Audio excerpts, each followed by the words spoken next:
Good morning, educators. Thank you so much for joining us this morning for our monthly webinar series. For the month of May, we've decided to focus on defining college readiness and talking about the details of the Texas Success Initiative Assessment, also known as the TSIA or TSI for short. As many of you know, in recent years, high schools have become TSI testing centers, and more high school students are taking the exam before graduation to prepare for higher education. Today, our guest speaker is Keylan Morgan from the Texas Higher Education Coordinating Board. They're a partner of ours and the organization that oversees the test, and he has some valuable updates and frequently asked questions on college readiness. We also have Leader Fellow Dannette Young from Comal ISD to discuss best campus practices. Thank you in advance for your interest. We're looking forward to learning and sharing some great information for you. For all of you joining the webinar, you'll receive a link to access the recording, and we will also be posting our webinar content on our website, texasoncourse.org. We'll go ahead and get started with some general tips and tools to keep you engaged during the webinar. This is our Zoom platform. You can see here, this will be where your audio settings are. You can adjust your speaker volume here. This will be your raise your hand and lower your hand feature. This will be the box for Q&A. You can type your questions at the answer during our question and answer slide. Here at the top right-hand corner, you can change your screen size. So our goal at Texas OnCourse is to equip middle school and high school students for post-secondary success by simplifying the college and career planning process with these things that are listed here. Educator training and our most widely used resource, the Academy. Also other digital tools such as Middle Galaxy and MapMyGrad that support our middle school curriculum. And we want our materials to be easy to use and highly effective. We also try to connect educators to the extensive network of resources that are out there.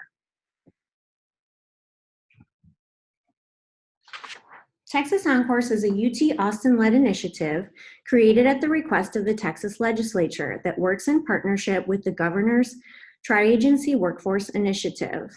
All of these organizations work together to connect education and industry here in Texas. The users of our tools include middle and high school counselors, teachers, administrators, and also community-based organizations that focus on post-secondary success. We also provide resources for students and their families.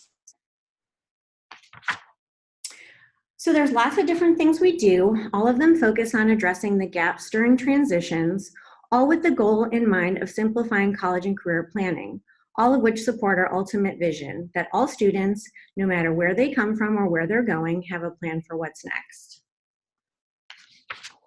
So it's helpful to describe our growing list of resources into two main buckets.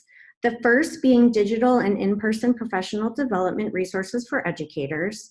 And we'll talk a little bit about the breakdown of our Academy this morning, and Jasmine Green from our content team will highlight some of our TSIA info from the Academy.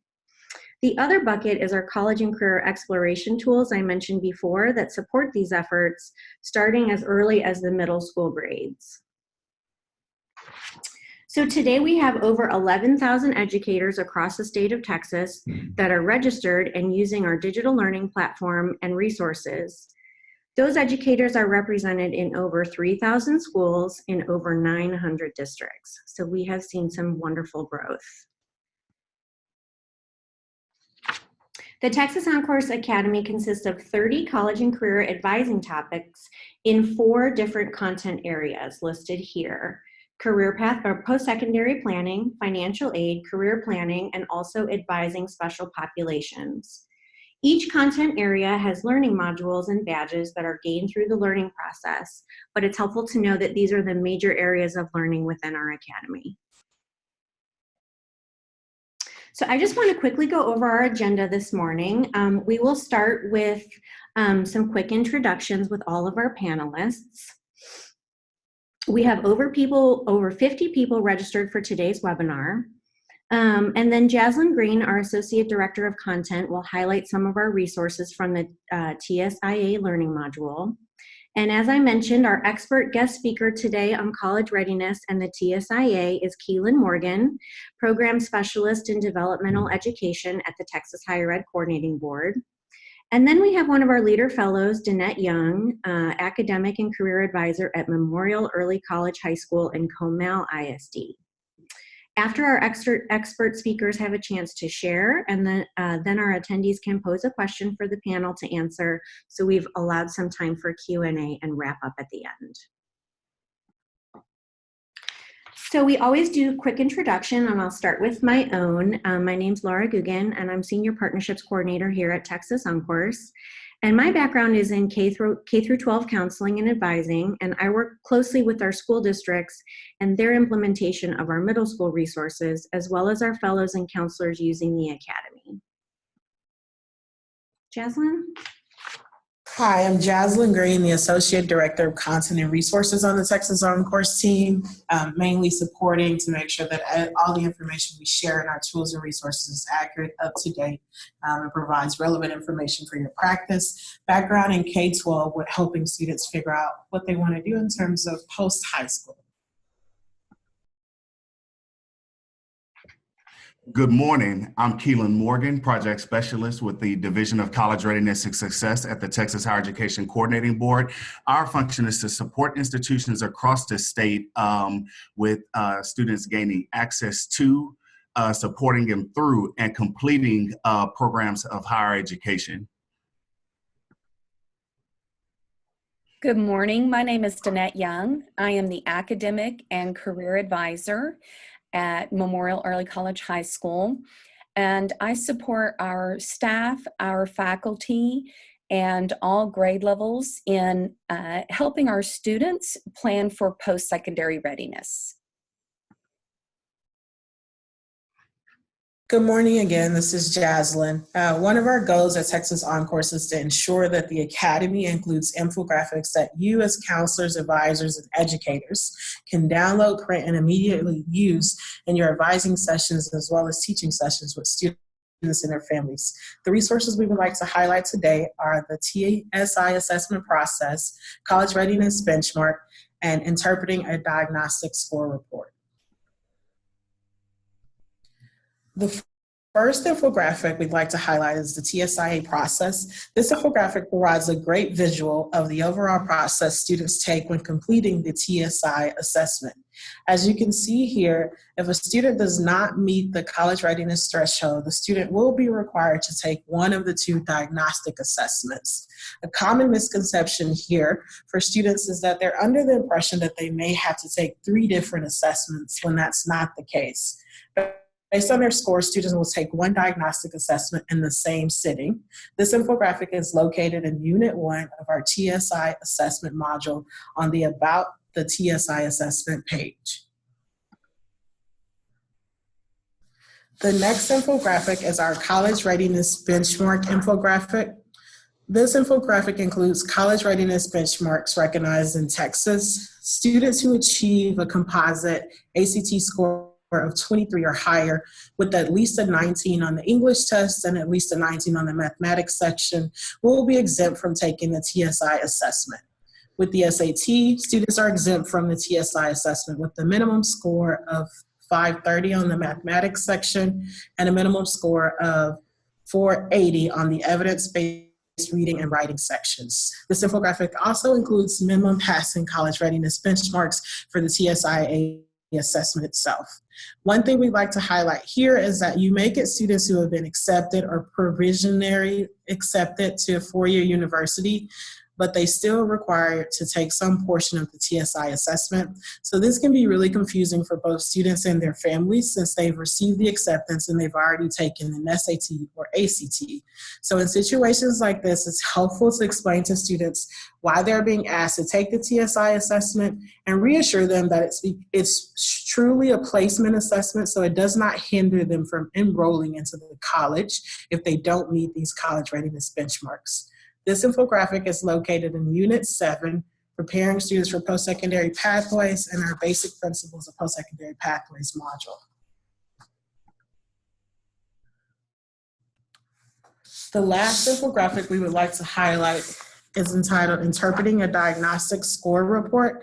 As we mentioned before, the TSI mathematics, reading, and writing test scores is the benchmark scores where students are automatically placed into the DE if they do not meet those scores, or the ABE diagnostics tests. These tests determine if either a developmental course or an intervention is needed to increase the student's skills and prepare them for success in college level courses.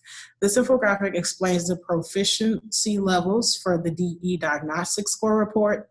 So needs improvement, limited proficiency, which just indicates that there's room for improvement in a particular area, and proficient, which indicates a student has well-developed skills in that given area.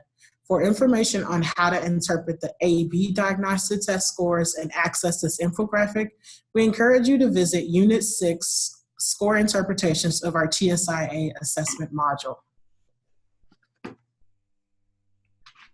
In each module in Texas OnCourse Academy, we've generated a number of resources, including infographics and handouts, which you can print, hang in your office, or simply hand out to students. You can find these resources throughout each of the modules, but we have the resources from the modules we're discussing today available for you to download on our Pinterest. This is a snapshot of the Pinterest board for our TSI Assessment Module resources. You can access this board by visiting pinterest.com/Texas OnCourse. And now I'll turn it over to Keylan from the Texas Higher Education Coordinating Board to share updates and best practices on the TSI assessment. Keylan. Good morning, and thank you so much for inviting me to be part of your webinar today to the Texas OnCourse group. So the title of our presentation, Let's Talk the TSIA College. Just an overview of the agenda. And the agenda that I'll go through for this presentation will be as printed, with the exception, one correction: the overview of the 2018-2023 statewide plan for serving underprepared students is not included in this presentation. However, it can be accessed via our website, which is on my contact slide at the end. So jumping right in, why do we do what we do here at the Texas Higher Education Coordinating Board? Here's an overview of our strategic plan. So essentially, our overarching goal is by the year 2030 that 60% of Texans aged 25 to 34 will have some type of certificate or degree. And when we say certificate or degree, we're referencing level 1 certificates all the way through master's degrees. Our second goal, completion, that by 2030, we will have 550,000 Texans complete a certificate, again, associate's, bachelor's, or master's degree from an institution in the state of Texas. And the third, marketable skills, and this is always one that I spend a little bit of time on, that when students undergo the coursework in their particular degree programs, that institutions really make a concentrated effort to help them understand exactly what it is that they're gaining from sometimes this ambiguous coursework that students might engage in, but they really understand those tangible skills that can help them market themselves in the job market once they complete that credential. And last, the fourth goal, student debt, that student loan debt will not exceed 60% of first-year wages for graduates of Texas public institutions. We have a number of initiatives here at the Coordinating Board to support that, the Affordable Baccalaureate degree, and just overall reforms that we've made to developmental education, and all in the goal of helping post-secondary education be more affordable to Texans, increasing the likelihood for students to go and obtain a credential. Next slide, and next slide. And jumping right in. So more often when we talk about the Texas Success Initiative Assessment, or the TSIA, or it's more affectionately known, we're talking about a part of the Texas Success Initiative. So I'm gonna go a little broad and share with you what the Texas Success Initiative is, and then I'll delve into the details of the TSIA. So the Texas Success Initiative is a statute that applies to all public institutions of higher education in Texas.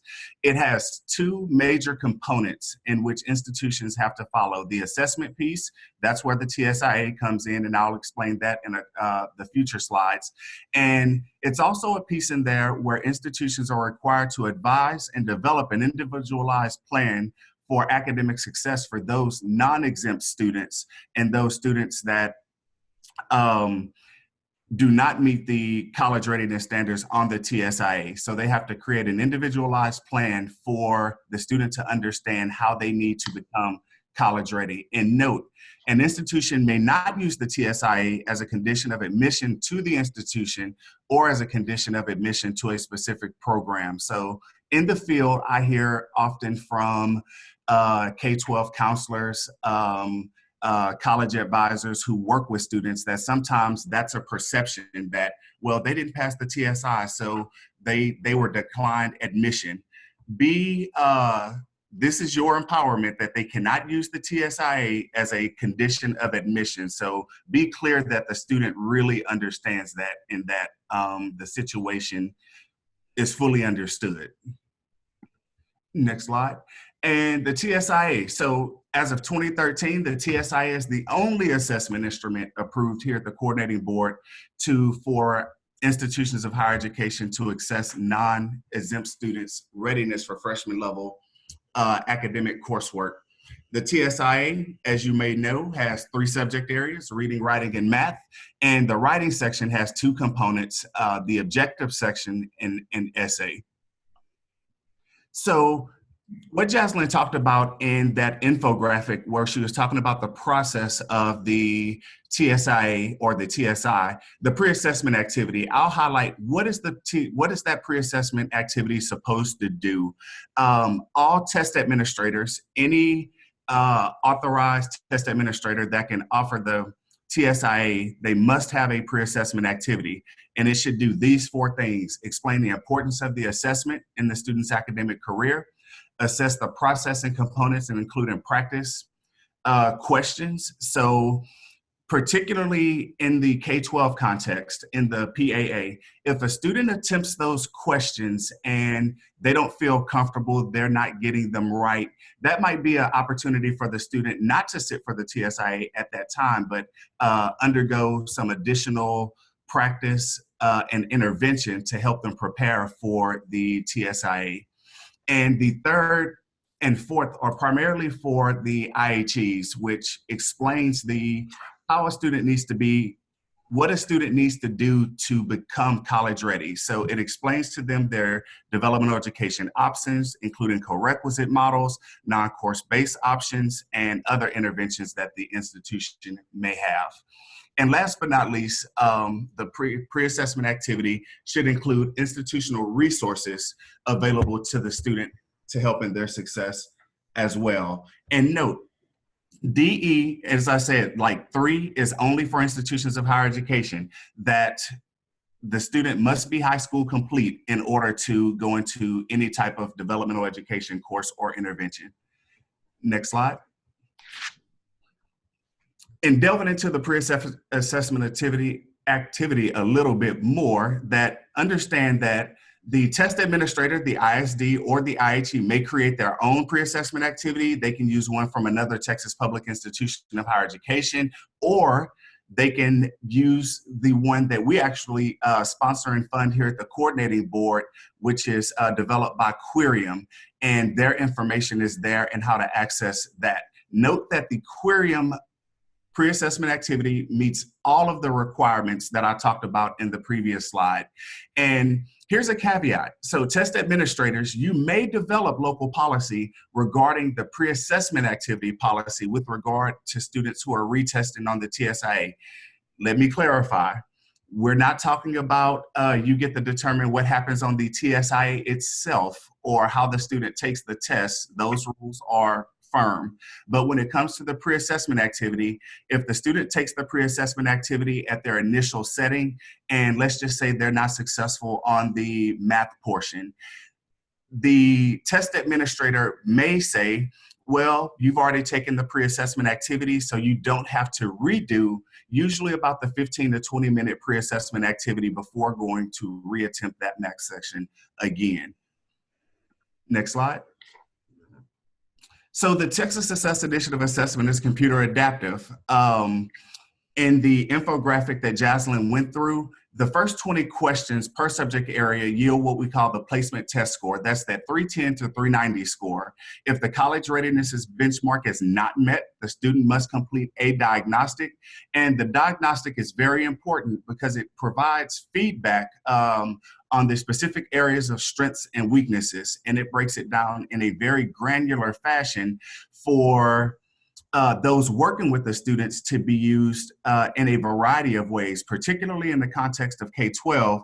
For high school students, the diagnostic results can be used to inform acceleration, test prep, and the college prep course, the content that's covered in there.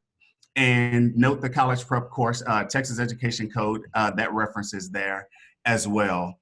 And again, as I stated in a previous slide, that for high school complete students, the diagnostic results should be used in determining that sequence of developmental education courses or interventions that the student needs to undergo to become college ready. And that's specifically for high school complete students in institutions of higher education. Next.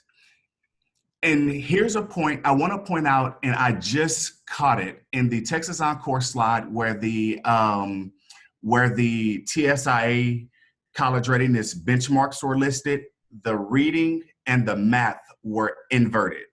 The reading, the actual minimum passing score is the 351, and for math, it's the 350. And note for writing, there's a couple of ways a student can become college ready.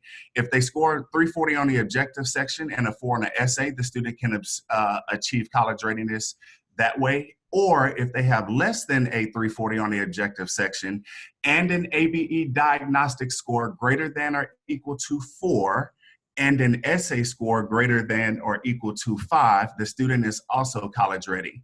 And I want to highlight one thing here in terms of particularly, we've been assessing some data here at the coordinating board, and we've been finding that particularly students taking the TSIA in the K-12 context, some are taking the writing section, but they're missing that ABE diagnostic score.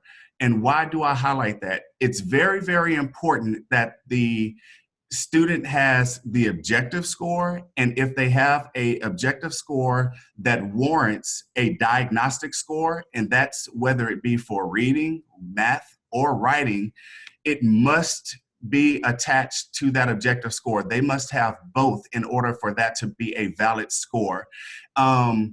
If the student is taking that particular score that they took, where they took the TSIA and didn't meet the college readiness benchmark in K-12 and presenting that to an institution of higher education, if for math, if it's between that 310 and 335 and it doesn't have a ABE diagnostic score with it, it will not be a valid score. And the student will have to retake the math section of the TSIA. So in an effort to make the scores as useful as possible to students, if you know that it should have include an objective score and that score report does not include that, get with your test administrator immediately, because there could be something with the way that the test is being administered. And here, this is just a recap of the previous slide, that the 310 to 390, it just says college readiness, yes or no. And again, going back to the diagnostics is an additional way for the student to essentially prove their college readiness. So consider it like a second chance. It has more questions. It gives the student an additional opportunity to show their ability. So if they go into the DE diagnostic for math, for instance, and they score a 5.6, if they're presenting that score to an institution of higher education, it will be very important for them because they can qualify for higher level courses and potentially go into what we call a co-requisite model. And I'm not going to go too far into that right now, but just understand that the complete score profile is actually very advantageous for the student, and it helps them with the use of those scores. And the student can retest at any time. Know that, whereas I said when they're doing those practice questions, if they're struggling through them, that might be a time for them to pause and go do an intervention. If the student goes through and they're not successful and they're almost there and the student in a couple of days wants to go retest, the student can do that. And that's for whether they're in K-12 or high school complete. And just note, as a best practice, we do highly recommend that the student engage in some type of intervention or refresher before reattempting the TSIA again.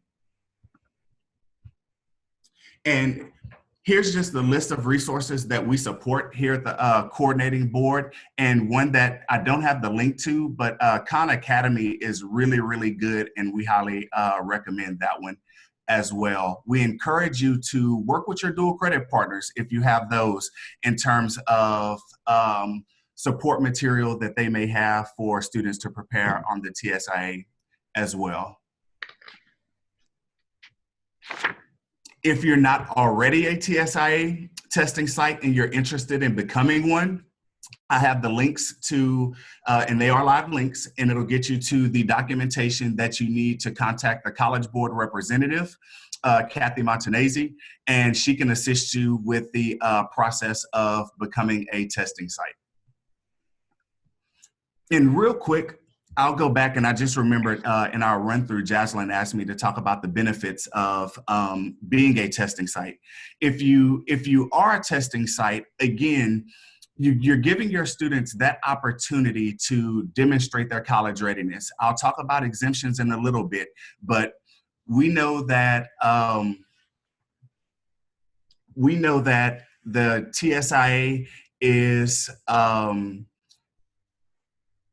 the college readiness assessment for higher ed. So the earlier students can be exposed to that, sometimes the better. And once they're exposed to it, when they take it, it actually gives them a very, very, very detailed assessment of their strengths and weaknesses, so they can improve on those areas that they need. And it also allows the testing site or the test administrator to create customized reports. So then you can start to see how your students are doing as a grade level. You can see how they're doing in any way you wish to chop up that pie. It empowers you to be responsive to the individualized needs of your campus in terms of your students becoming college ready. Next. So what is this arbitrary or ambiguous term we sometimes say when we say college readiness? And I have in parentheses THECB. So when we say college readiness here at the coordinating board, we're referring to a likelihood of achieving an A, B, or C in an entry-level college credit course. Note that these standards, our college readiness standards are aligned with higher ed faculty expectations. And we just recently went through a standard setting process, so they're fairly up to date. So what does the data tell us? Here's a snapshot of the fall 2017 cohort that came into institutions of higher education. So statewide, we have just under 40%, 39.7% that were not college ready and 60.3% that were college ready. But when we break that out into the various types of institutions, the 2 years and then the universities, you see that that picture looks very, very different. That the 2-year colleges have a very heavy lift when it comes to working with underprepared students. That just almost 60% of first-time students entering were not college ready coming into the 2 years, versus just under 16% of those coming into universities. And we know, I highlight that, but it's with the knowledge that for universities, they have more selective criteria, and most 2-year colleges have an open door policy, so they're dealing with a much broader range of students. And here's a little bit of data about how students persist. So when they come in not college ready, for those students who came in 2016, not college ready, we looked at them a year after. So this is actually a snapshot of fall 16 students who came in not college ready in the fall of 2017. So you can see that particularly in math, that we have 60% of students who were still not college ready after one full year in college. And for 41% in reading and 45% in writing respectively.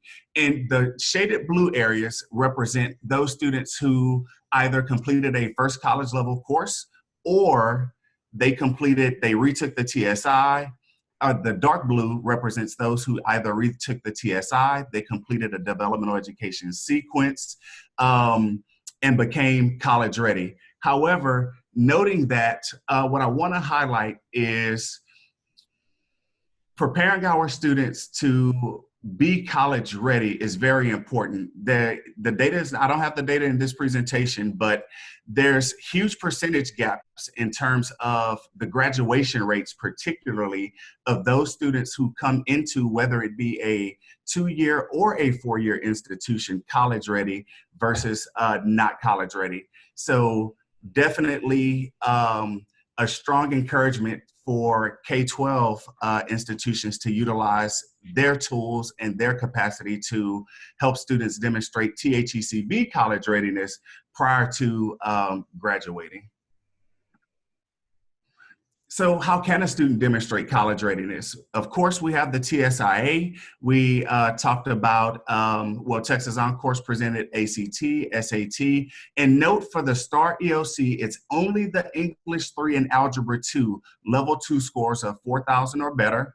And here's where we're actually doing some work, and hopefully, we'll be able to partner with a number of organizations that work in K-12 as we talk about how particularly high schools can maximize the use of the college preparatory course. And that's something that my colleagues and I are looking at here at the coordinating board in a very in-depth way. Earn college credit in reading, writing, or a math-intensive course as determined by the institution. And note one more thing on that college preparatory course.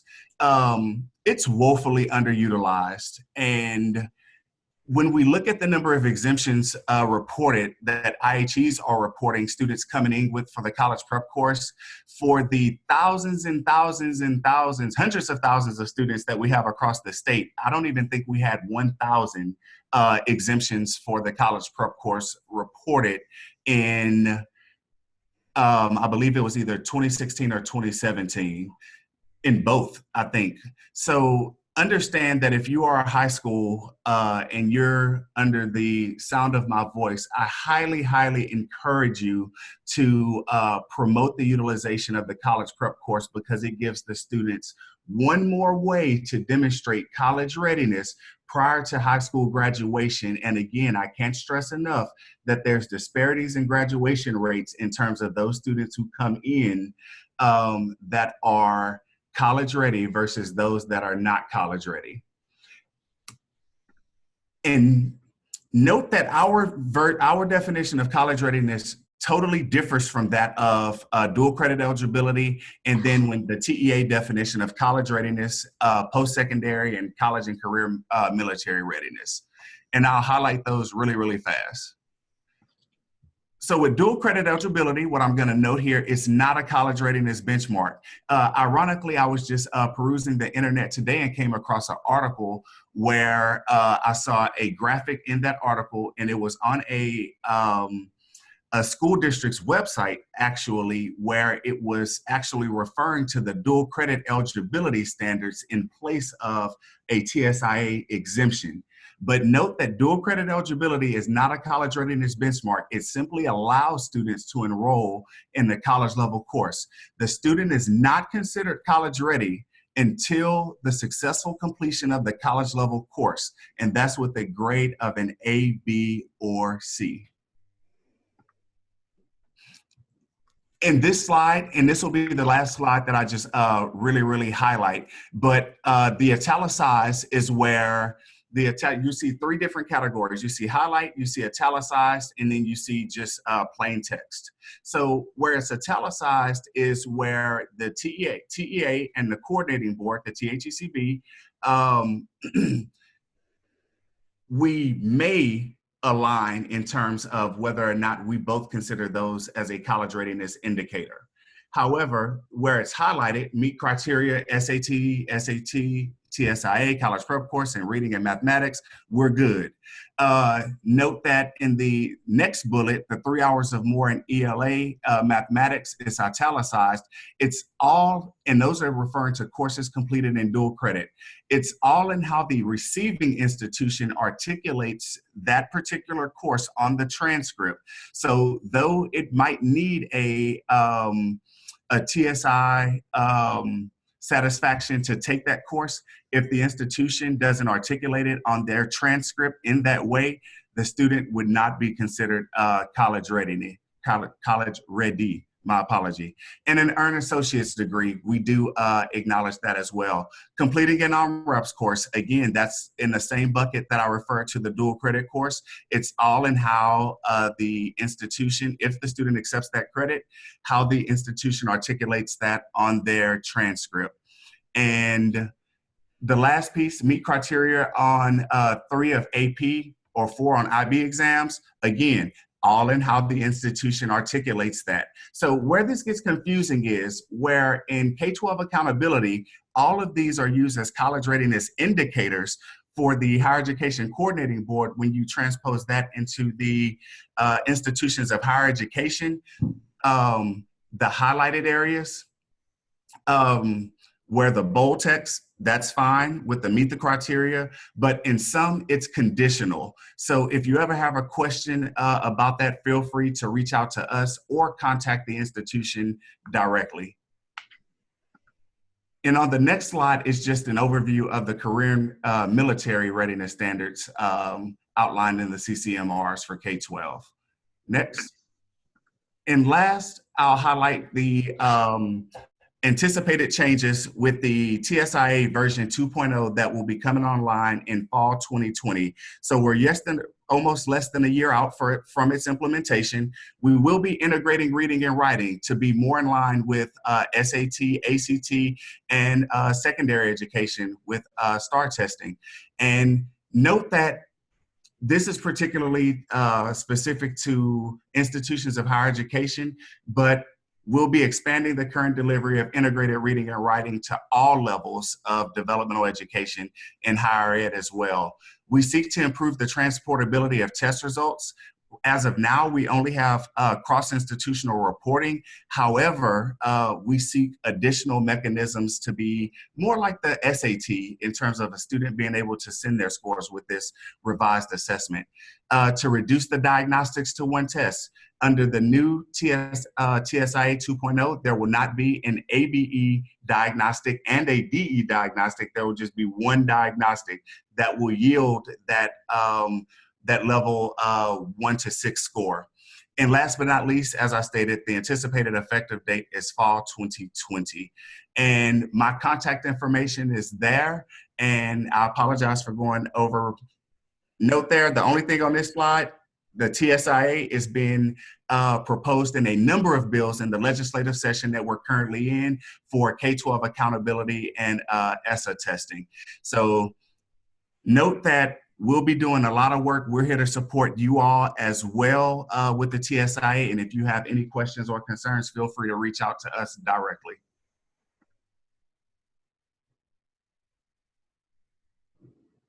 Perfect. Thank you so much, Keylan. We will send out your contact information as listed here, and then we're gonna turn it over to Dannette Young from Memorial Early College High School. Good morning. I'm going to be talking to all of you about our practices for implementing TSI on our campus. And we've been working on improving our practice every year for about the past 10 years that we've been in operation. And so the first thing that I'm going to propose is that you involve your English and your math teachers at your campus. You can access the TEKS that are covered on the TSI reading, writing, and math, and share those with them so that they're aware of what questions are going to be covered, what TEKS are going to be covered, and they can reinforce those TEKS in their class. Another thing that we've done is have each of those teachers take the TSI test within their content area. I would say that after our teachers did that, it really helped them to understand which TEKS were being covered, as well as how questions were being asked, and help them to be able to support our students in the classroom and identify what areas students needed that additional support. Before testing your students, I also recommend that you gather data on your students. Each year, I gather all of the incoming ninth graders, their data for 8th grade. This includes their English and math grades, their reading and math PSAT scores, as we do administer the PSAT 8-9 in our district to our 8th graders. Any end of course for Algebra 1 students, as well as STAR data for reading. And make sure that you share that information with their English and math teachers that they will have in 9th grade. Once you've gathered the data, you can sort that and really identify which students you would expect to be successful on the TSI, and those students who might need some remediation, some small group tutorials, just something a little more intensive to support them prior to taking the TSI, because I believe it's very important, especially for those groups of students who you might identify early as them not being successful. The more that you can prepare them and support them, and the more that you can increase the likelihood of them being successful, it really speaks to their confidence when they do take the test, if they are successful. Those students who are identified as lower performing and in need of this small group, we also don't test them at the same time as all of the other students. They may not test until a month or 2 months later, so that we can get them to a point where we all feel that they are as prepared as they can be. More than anything, we want them to be successful on that first attempt. It's really hard when we have students who have been preparing and they are not successful. It's hard for the student and their family as well. One of the things that I do to start preparing our students, and as a part of that pre-assessment activity, is I will only address one test at a time. So for example, if we're going to focus on the reading TSI first, along with giving them the handout of the TSI test, how they interpret their scores, I also print out the TSI sample questions. And we only focus on one test at a time. So as they're going through those sample questions, the environment is such that they pretend that they are taking the test itself. And so one of the things that does is helps the students to kind of feel like what that might be like on test day. As they go through the sample questions, they're supposed to highlight vocabulary and questions that they don't understand.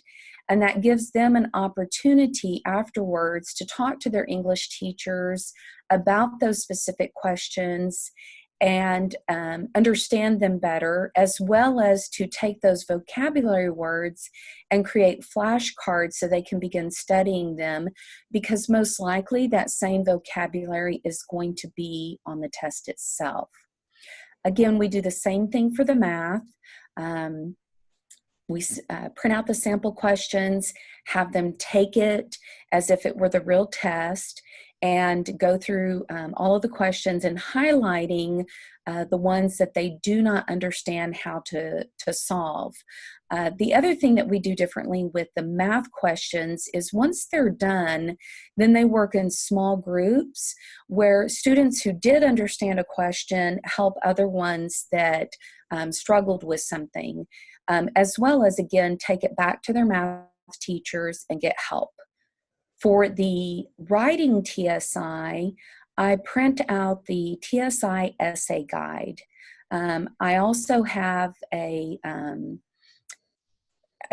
process that I take them through where they are going to write an essay in my class under kind of the same testing environment that they would on test day, as well as utilize the practices that they use in their English class anytime they prepare to write an essay.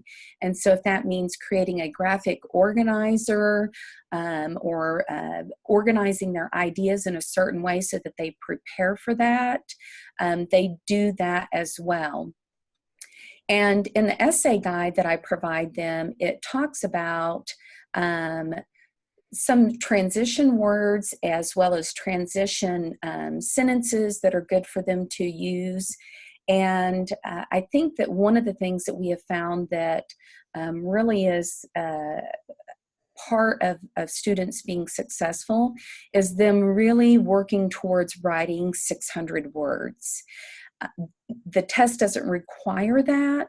However, what we have found from the past 10 years of doing this is that if the student shoots for 600 words, it does require them to expand on their thoughts, their ideas, and it makes for a more complete and an improved essay that they are submitting. We also use online preparation modules through Alamo colleges because we are partnered with them through St. Philip's College, so we use their website. Houston Community College has a very similar online preparation tool. However, theirs has embedded video.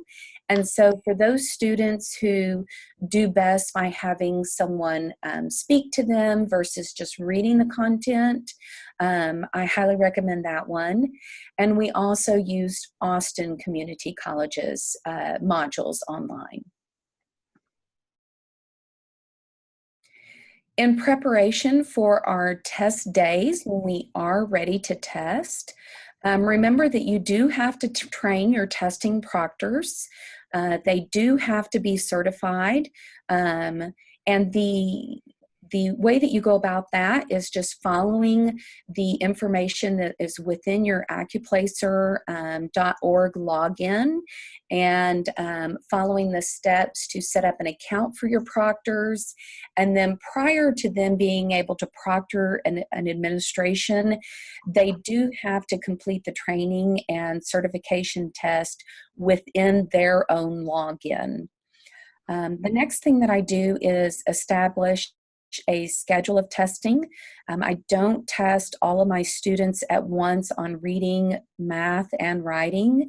I usually have them spaced about a week apart, and that gives them some time to really just focus on one test at a time, as well as reduce the anxiety of having to take 3 tests at once. I also communicate to the students and the parents our testing schedule, as well as the testing criteria as far as the passing score, and what happens if they are not successful, so that both the student and the parents know what that plan is, so that if their student doesn't pass one part, or all parts, what we have planned to support our students after the administration's schedule of testing is over. And then again, like I said, we have the students write that practice essay prior to the writing TSI, so that gives them an opportunity to see what it's going to feel like to have to gather those ideas and work towards writing a 3 to 5 paragraph essay with 600 words in it, so that their first time doing that is not when they're taking the actual test. Once we're done with testing, depending on the scores of students, determines what type of remediation and intervention protocols that we follow. There is a program that our district subscribes to called Edgenuity. For any of you that are familiar with it, it used to be called E2020. But within that program, if your district does have access to it, it has courses in there that are in more depth than the online modules that are offered through the community college websites that I spoke about. The great thing about these courses in Edgenuity is when your student takes that diagnostic test, if there's really just one area that they need to focus on, you have that option within Edgenuity.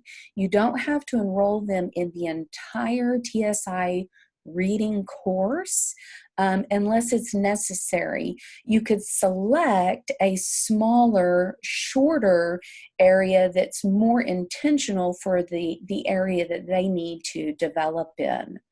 The other thing that we also require is that students are attending small group tutorials along with either English or their math teachers, depending on which test they need remediation and or interventions with. And those teachers are given their diagnostic reports, and so they're well aware of what areas each of these students need that support in. And we continue to do that until they've either completed the Edgenuity course or their teachers tell us that they feel like that those students are ready to retest in one of those areas, along with the student feeling confident to retest in that area again. And once we have that type of feedback, then we do make a plan and schedule to retest those students.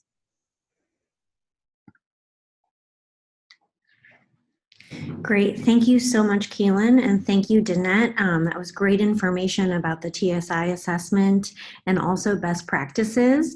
I've seen a couple of questions pop in and out of the question and answer box, and so we'll just thank you all for being so patient.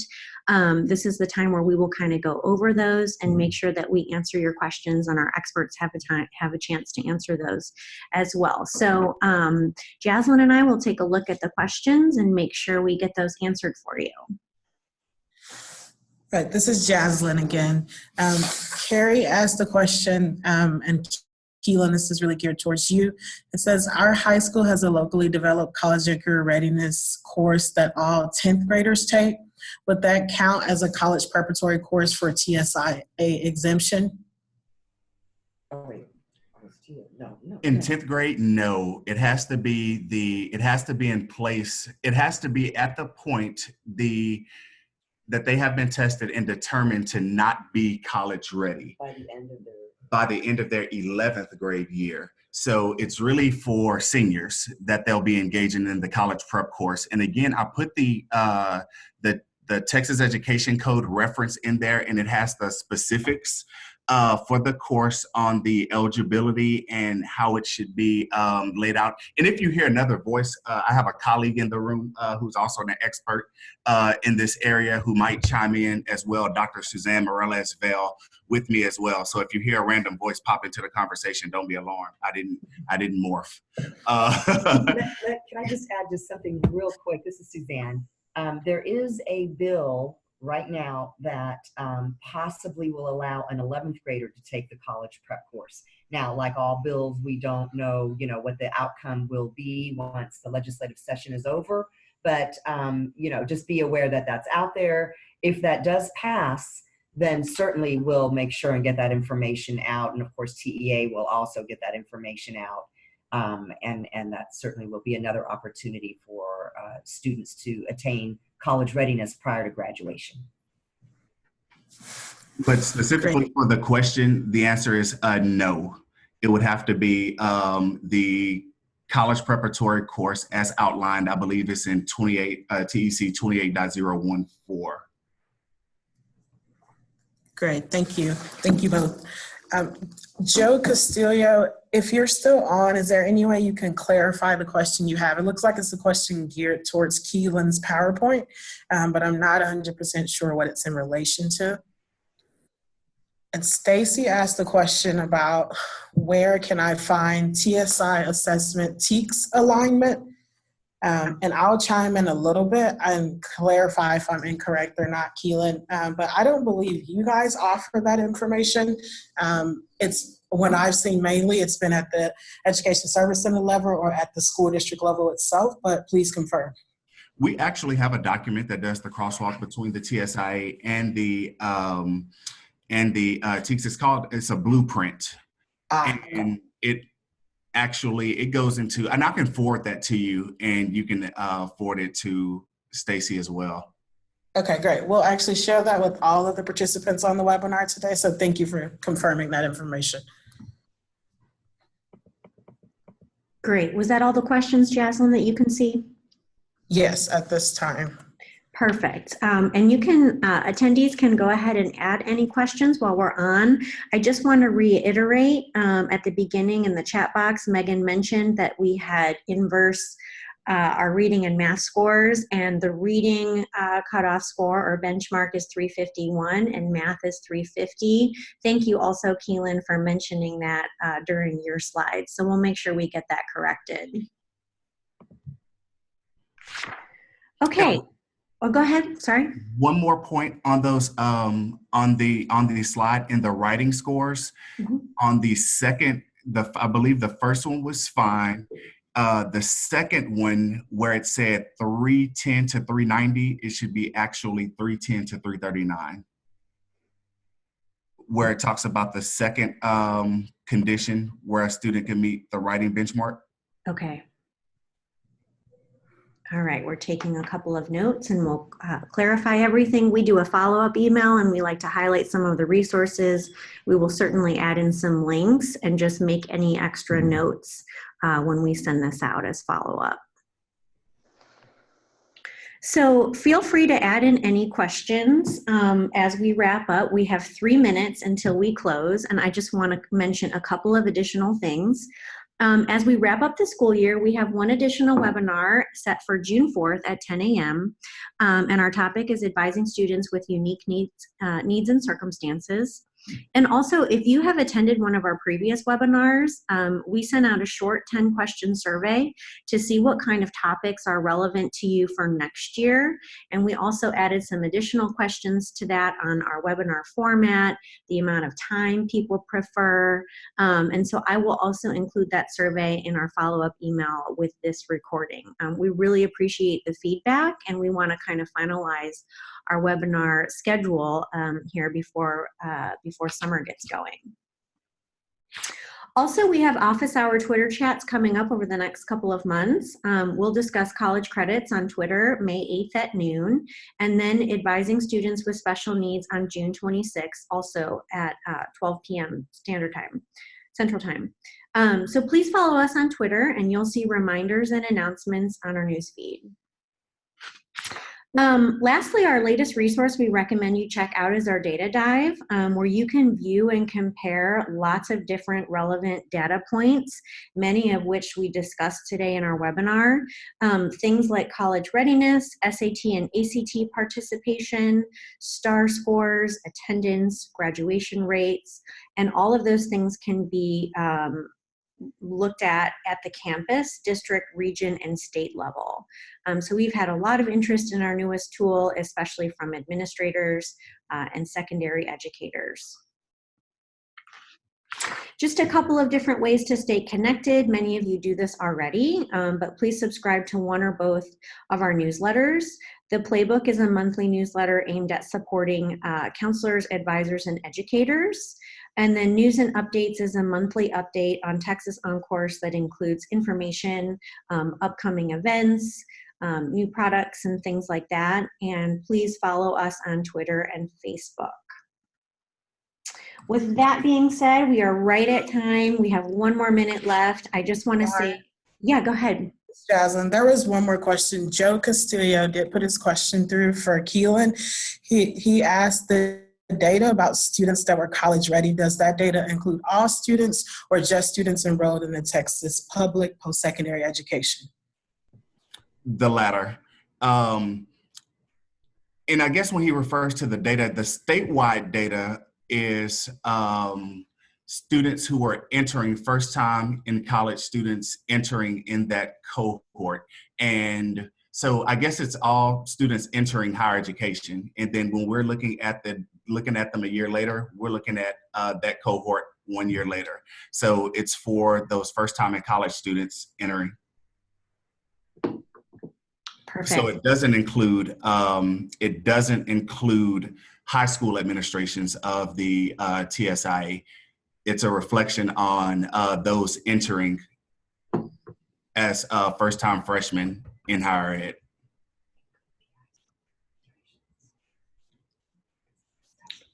All right, it sounds like we covered all the questions. All right, everyone, thank you so much for joining us. Special thanks to Keylan, great information as our TSI expert from the coordinating board, and your colleagues over there that joined us. And Dannette Young, thank you so much for sharing your best practices from your school. Thanks again, everyone, and stay tuned for the follow-up email with the webinar recording and additional resources. I hope you all have a wonderful day. Thank you so much.